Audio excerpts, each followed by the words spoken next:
ಶೀತಲ ಸಮರದ ಆರಂಭಕ್ಕೆ, ಕೋಟ್ಯಾನು ಕೋಟಿ ಆಸ್ತಿ ಅಂತಸ್ತಿನ ಅಧಿಪತ್ಯಕ್ಕೆ.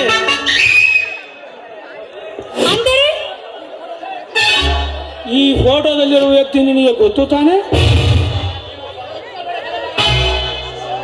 ಓಹೋ, ಇವರು ಸೂರ್ಯಸಿಂಹ ಅಂತ. ಇವರು ಗೊತ್ತು, ಇವರ ತಮ್ಮನು ಗೊತ್ತು. ವಾವ್, ವ್ಯಕ್ತಿಯ ಭಾವಚಿತ್ರ ತೋರಿಸಿದರೆ ಸಾಕು, ಅವನ ಭವಿಷ್ಯವನ್ನೇ ಹೇಳುವ ನಿನ್ನ ಬುದ್ಧಿಶಕ್ತಿಗೆ ಮೆಚ್ಚಿದೆ. ಇಂದು ಈ ಕೋಟ್ಯಾಂತರ ಪ್ರಾಣಿಯೇ ನಮ್ಮ ಬೇಟೆಯ ವಸ್ತು. ಚಾಣಾಕ್ಷತನದಿಂದ ಬಲೆ ಬೀಸಿ ಚತುರತನದಿಂದ ಬೇಟೆಯಾಡಬೇಕು. ಅಷ್ಟೇ ತಾನೇ. ನೋಡ್ತಾ ಇರಿ, ಈ ನನ್ನ ಸೌಂದರ್ಯದ ಚಾಟಿಯಿಂದ ಅವನನ್ನು ಬುಗ್ರಿಯಂತೆ ಆಡಿಸ್ತಿದ್ದೇನೆ ಆ ಸೂರ್ಯನನ್ನ.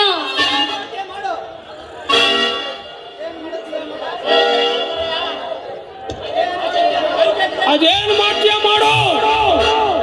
ಒಟ್ಟಾರೆಯಾಗಿ ಆ ಇಬ್ಬರು ಅಣ್ಣ ತಮ್ಮಳ ಒಡೆದಾಡಿಕೊಂಡು ಸಾಯಬೇಕು.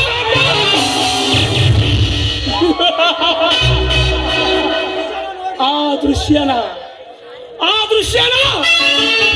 ಈ ವಿಕ್ಕಿ ಕಣ್ಣಾರೆ ನೋಡಿ ಚಪ್ಪಾಳೆ ತಟ್ಟಿ ನಗಬೇಕು. ಯಾರ ಆ ವಿಷಯ ನನಗ್ ಬಿಡಿ.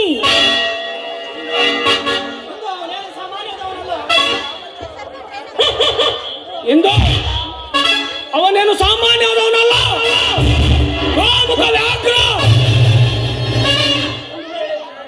ಒಂದು ವೇಳೆ ನಮ್ಮಿಬ್ಬರ ನಾಟಕ ಅವನಿಗೆ ಗೊತ್ತಾದರೆ ನಮ್ಮನ್ನು ಏನೂ ಮಾಡಕ್ಕಾಗಲ್ಲ. ಅವನು ಯಾವುದಕ್ಕೂ ಬಿ ಕೇರ್ಫುಲ್.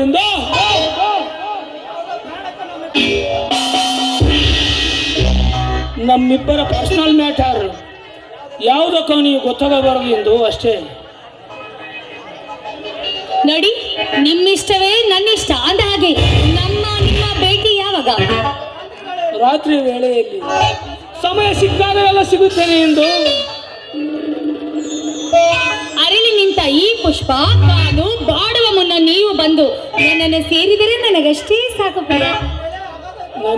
ನನ್ನ ಮೇಲೆ ಅಗಾಧವಾದ ಪ್ರೇಮ ಇಟ್ಟಿರುವೇ ನಿನಗಾಗಿ ತಂದಿರೋ ಸಿಹಿ ಮುತ್ತಿನ ಒಡವೆ. ನಿನ್ನ ಮಧುರ ಗಾನದಿಂದ ಸೇರಿಸು ನಿನ್ನ ಗಾನದ ಬೆಸುಗೆ. ನಿಮಗೆ ನನ್ನ ಗಾನ ಅಷ್ಟೊಂದು ಇಷ್ಟನಾ? ಹಾಗಾದ್ರೆ ಬನ್ನಿ, ಈಗಲೇ ಸೇರಿ ಮೂಡಿ ಬರಲಿ ಒಂದು ಗಾನ.